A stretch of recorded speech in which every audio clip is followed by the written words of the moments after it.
The Adventures of Pinocchio by Carlo Collodi, Chapter 15.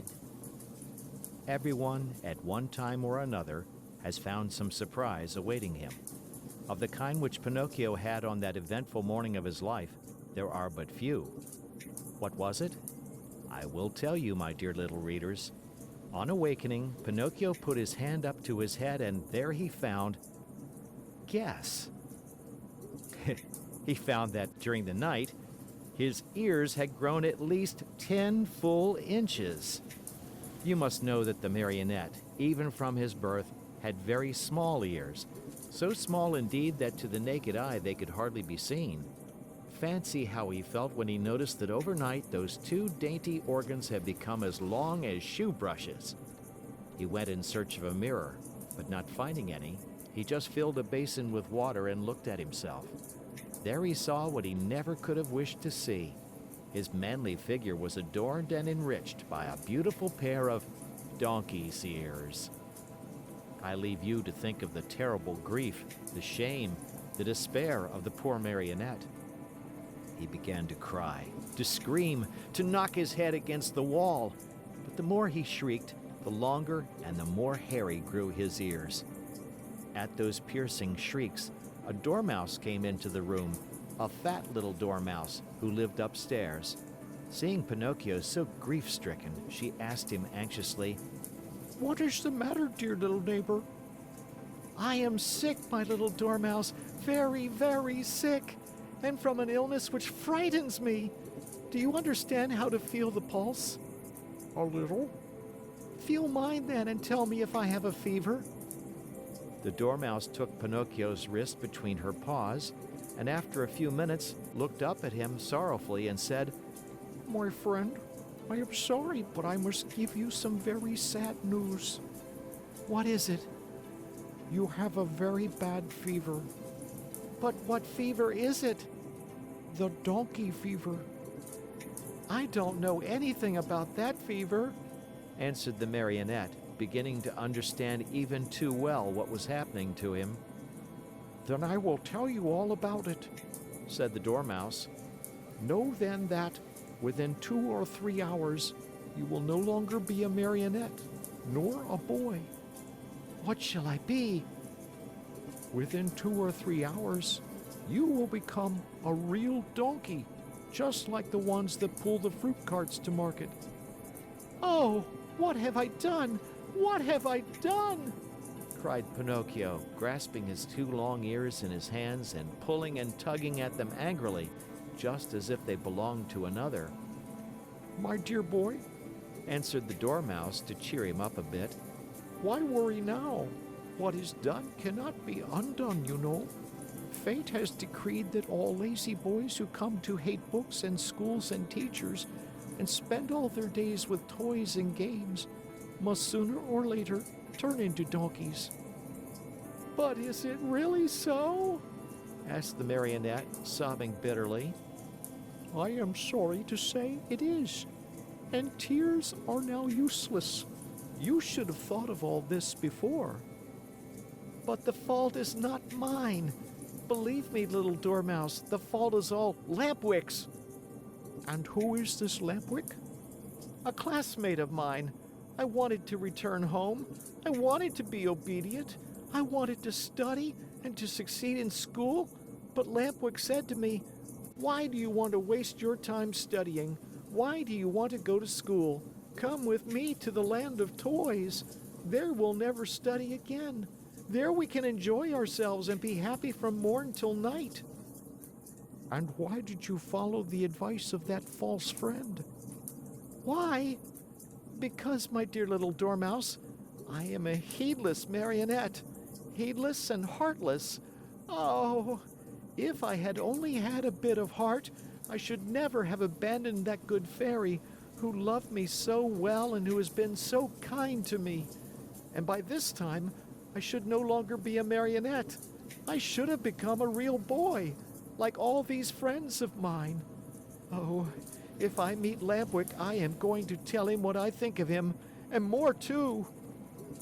After this long speech, Pinocchio walked to the door of the room, but when he reached it, remembering his donkey ears, He felt ashamed to show them to the public and turned back. He took a large cotton bag from a shelf, put it on his head, and pulled it far down to his very nose. Thus adorned, he went out. He looked for Lampwick everywhere, along the streets, in the squares, inside the theaters, everywhere, but he was not to be found. He asked everyone whom he met about him, but no one had seen him. In desperation, he returned home and knocked at the door. "Who is it?" asked Lampwick from within. "It is I," answered the marionette. "Wait a minute." After a full half hour, the door opened. Another surprise awaited Pinocchio. There in the room stood his friend, with a large cotton bag on his head, pulled far down to his very nose. At the sight of that bag, Pinocchio felt slightly happier and thought to himself, "My friend must be suffering from the same sickness that I am. I wonder if he too has donkey fever." But pretending he had seen nothing, he asked with a smile, "How are you, my dear Lampwick?" "Very well, like a mouse in a Parmesan cheese." "Is that really true?" "Why should I lie to you?" "I beg your pardon, my friend, but why then are you wearing that cotton bag over your ears?" "The doctor has ordered it because one of my knees hurts. And you, dear Marionette, why are you wearing that cotton bag down to your nose?" "The doctor has ordered it because I have bruised my foot." "Oh, my poor Pinocchio." "Oh, my poor Lampwick." An embarrassingly long silence followed these words, during which time the two friends looked at each other in a mocking way. Finally, the marionette, in a voice sweet as honey and soft as a flute, said to his companion, "Tell me, Lampwick, dear friend, have you ever suffered from an earache?" "Never. And you?" "Never. Still, since this morning my ear has been torturing me." "So has mine." "Yours too? And which ear is it?" "Both of them. And yours?" "Both of them too. I wonder if it could be the same sickness." "I'm afraid it is." "Will you do me a favor, Lampwick?" "Gladly, with my whole heart." "Will you let me see your ears?" "Why not? But before I show you mine, I want to see yours, dear Pinocchio." "No, you must show yours first." "No, my dear, yours first, then mine." "Well then," said the marionette, "let us make a contract." "Let's hear the contract." "Let us take off our caps together, all right?" "All right." "Ready then." Pinocchio began to count. 1, 2, 3. At the word 3, the two boys pulled off their caps and threw them high in the air. And then a scene took place which is hard to believe, but it is all too true. The marionette and his friend Lampwick, when they saw each other both stricken by the same misfortune, instead of feeling sorrowful and ashamed, began to poke fun at each other, and after much nonsense, they ended by bursting out into hearty laughter. They laughed and laughed and laughed again, laughed till they ached, laughed till they cried. But all of a sudden, Lampwick stopped laughing. He tottered and almost fell. Pale as a ghost, he turned to Pinocchio and said, "Help! Help, Pinocchio!" "What is the matter?" "Oh, help me! I can no longer stand up." "I can't either," cried Pinocchio, and his laughter turned to tears as he stumbled about helplessly. They had hardly finished speaking when both of them fell on all fours and began running and jumping around the room. As they ran, their arms turned into legs, their faces lengthened into snouts, and their backs became covered with long gray hairs. This was humiliation enough, but the most horrible moment was the one in which the two poor creatures felt their tails appear. Overcome with shame and grief, they tried to cry and bemoan their fate.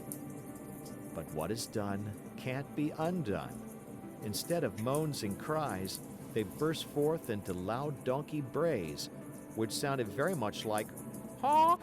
At that moment, a loud knocking was heard at the door, and a voice called to them. Open!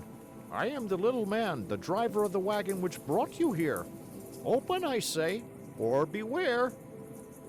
Very sad and downcast were the two poor little fellows as they stood and looked at each other. Outside the room, the little man grew more and more impatient, and finally gave the door such a violent kick that it flew open. With his usual sweet smile on his lips, he looked at Pinocchio and Lampwick and said to them, Fine work, boys. You have brayed well, so well that I recognized your voices immediately, and here I am. On hearing this, the two donkeys bowed their heads in shame, dropped their ears, and put their tails between their legs. At first, the little man petted and caressed them and smoothed down their hairy coats. Then he took out a curry comb and worked over them till they shone like glass. Satisfied with the looks of the two little animals, he bridled them and took them to a marketplace far away from the land of toys, in the hope of selling them at a good price. In fact, he did not have to wait very long for an offer. Lampwick was bought by a farmer whose donkey had died the day before. Pinocchio went to the owner of a circus, who wanted to teach him to do tricks for his audiences. And now you understand what the little man's profession was? This horrid little being, whose face shone with kindness, went about the world looking for boys. Lazy boys, boys who hated books, boys who wanted to run away from home, boys who were tired of school. All these were his joy and his fortune. He took them with him to the land of toys and let them enjoy themselves to their heart's content. When, after months of all play and no work, they became little donkeys, he sold them on the marketplace. In a few years, he had become a millionaire. What happened to Lampwick? My dear children, I do not know. Pinocchio, I can tell you, met with great hardships, even from the first day. After putting him in a stable, his new master filled his manger with straw, but Pinocchio, after tasting a mouthful, spat it out. Then the man filled the manger with hay, but Pinocchio did not like that any better. Ah, you don't like hay either, he cried angrily. Wait, my pretty donkey, I'll teach you not to be so particular. Without more ado, he took a whip and gave the donkey a hearty blow across the legs. Pinocchio screamed with pain, and as he screamed, he brayed, "Yaw, yaw, yaw, I can't digest straw." Then eat the hay, answered his master, who understood the donkey perfectly. Yaw, yaw, yaw, hay gives me a headache. Do you pretend by any chance that I should feed you duck or chicken? Asked the man again, and angrier than ever, he gave poor Pinocchio another lashing. At that second beating, Pinocchio became very quiet and said no more. After that, the door of the stable was closed and he was left alone. It was many hours since he had eaten anything, and he started to yawn from hunger. As he yawned, he opened a mouth as big as an oven. Finally, not finding anything else in the manger, he tasted the hay. After tasting it, he chewed it well, closed his eyes, and swallowed it. "This hay is not bad," he said to himself, "but how much happier I should be if I had studied. Just now, instead of hay, I should be eating some good bread and butter. Patience."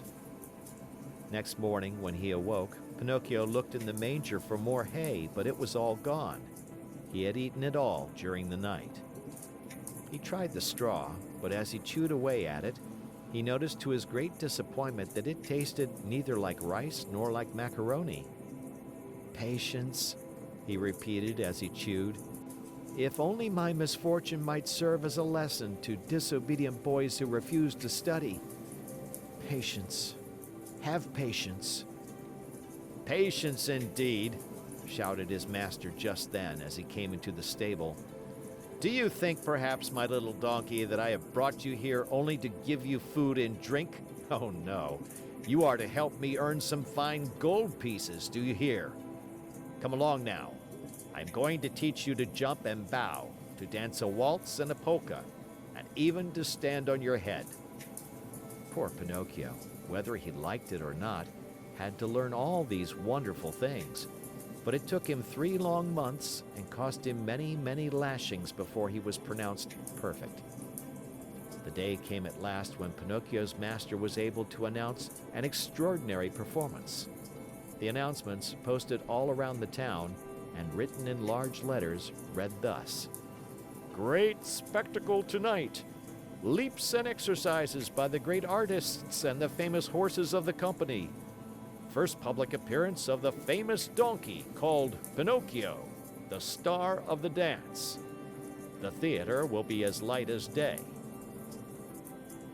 That night, as you can well imagine, the theater was filled to overflowing 1 hour before the show was scheduled to start.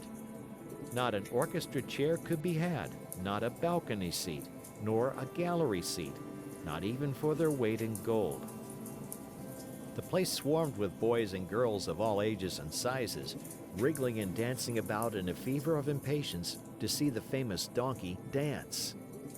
When the first part of the performance was over, the owner and manager of the circus, in a black coat, white knee breeches, and patent leather boots, presented himself to the public and in a loud, pompous voice made the following announcement: "Most honored friends, gentlemen and ladies, your humble servant, the manager of this theater, presents himself before you tonight in order to introduce to you the greatest, the most famous donkey in the world, a donkey that has had the great honor in his short life of performing before the kings and queens and emperors of all the great courts of Europe. We thank you for your attention." This speech was greeted by much laughter and applause, and the applause grew to a roar when Pinocchio, the famous donkey, appeared in the circus ring. He was handsomely arrayed. A new bridle of shining leather with buckles of polished brass was on his back. 2 white camellias were tied to his ears. Ribbons and tassels of red silk adorned his mane, which was divided into many curls. A great sash of gold and silver was fastened around his waist, and his tail was decorated with ribbons of many brilliant colors. He was a handsome donkey indeed. The manager, when introducing him to the public, added these words: "Most honored audience, I shall not take your time tonight to tell you of the great difficulties which I have encountered while trying to tame this animal, since I found him in the wilds of Africa. Observe, I beg of you, the savage look of his eye.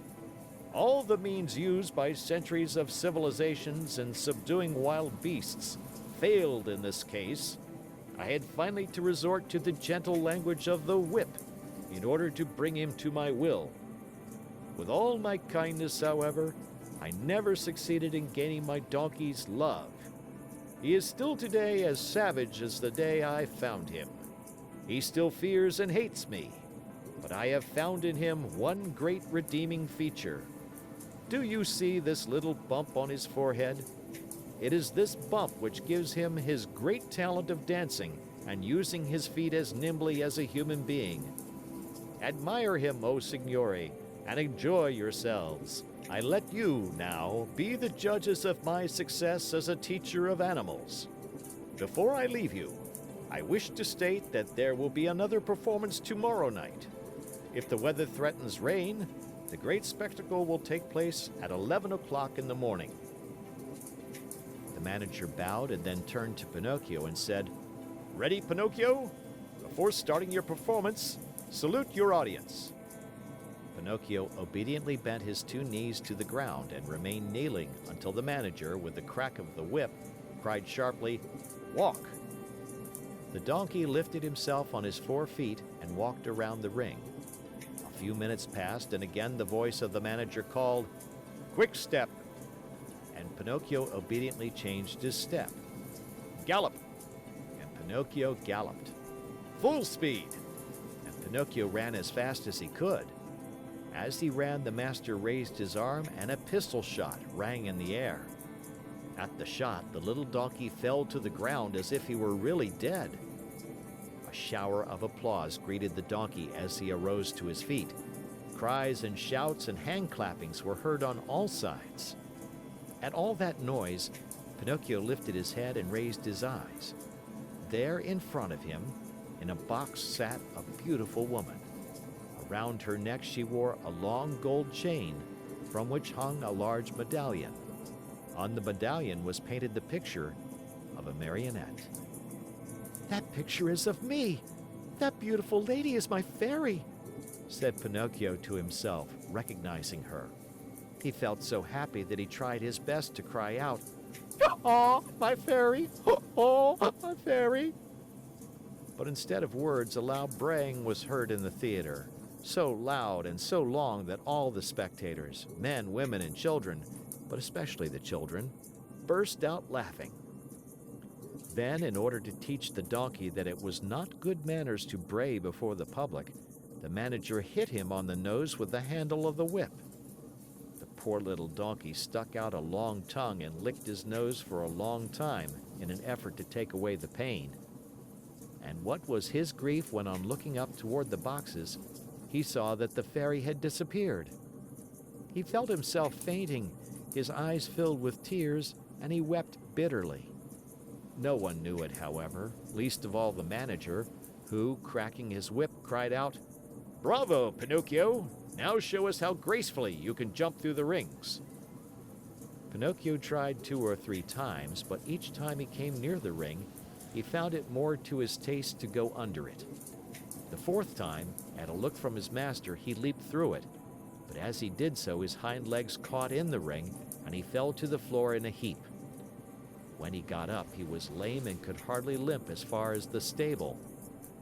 "Pinocchio! We want Pinocchio! We want the little donkey!" cried the boys from the orchestra, saddened by the accident. No one saw Pinocchio again that evening. The next morning, the veterinary, that is, the animal doctor, declared that he would be lame for the rest of his life. "What do I want with a lame donkey?" said the manager to the stable boy. "Take him to the market and sell him."